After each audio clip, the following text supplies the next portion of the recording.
रामराम शेतकरी मित्रो. हे पहा आपला गहू मस्तपैकी पेरण्यात आला, व्यवस्थितशीर सऱ्या मारण्यात आल्या. आता स्प्रिंकलरनं पाणी दिलं.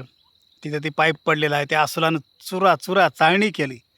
काय करावं या जनावराला, असे नुकसान करतात. आज शेतकऱ्याला पहिलेच काही पिकणं नसले, हे जनावरं या पाईपाची चाळणी केली. आता काय सांगावं, कोणाला वाटते शेतकऱ्याचे काही घोर नाही.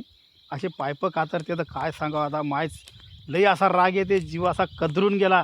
हे जंगलामुळं एवढे पाईपाला असं कातरू फेकलं, या पाईपाला अशी चाळणी केली मित्र. हो, या चावून याचे छद्र पाडले. असं डसून असला नाही की नाही, छद्र केली या पाईपाला.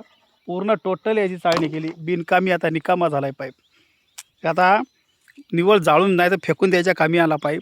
एवढं असं नुकसान करते तर पाईपसुद्धा जाग्यावर ठेवता येणे गेले शेतकऱ्याला.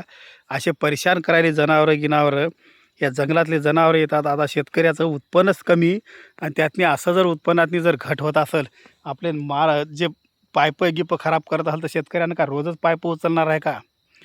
रोजच बाजूला ठेवणार आहे का? पाणी तर द्यावं लागते. पाणी दिल्याच्यानंतर पाईप येतं ठेवला, लगेच त्या कातरला अस्वलानं. आता काय सांगा या जनावराला, कदरून गेला जीव काम करू. हे बघा किती मस्त निघलं. आज 5 दिवस झाले गव्हाला. किती फर्स्ट क्लास गहू निघला, किती सोनं दिसायलं. शेतकऱ्याला शिकावं, शेतकऱ्यानंच फक्त एका दाण्याचे 1000 दाणे करावं. शेतकऱ्यालाच माहीत आहे किती कष्ट करावं लागते. रात्री बेरात्री पाणी द्यावं, तवा नाही का माल नाही का असा सोन्यासारखा पिकते. आता बघू, आसमानी संकटातून वाचला तर ठीक, नाही तर गेलं सगळं पाण्यात. पाणी तर देत राहू, वरून पाणी पडलं नाही, एखादं हवा पाणी आलं की गेलं पाण्यात. काही नाही शेतकऱ्याच्या हाती असतो आहे की नाही, काहीच खरं नाही. शेतकऱ्यानं लावली रताळण हाती आली केळं, अशी परिस्थिती येणार आहे काही दिवसानंतर. जशी बरसातीला झाली, लावले रताळण हाती आले केळं, अशी परिस्थिती झाली शेतकऱ्याची. आता या गव्हामध्ये काय होते की, आता इतर मालामध्ये काय होते की, आता बघू. खरीपचं तर गेलं, आता रब्बीतनी पाहू काय उरते ते.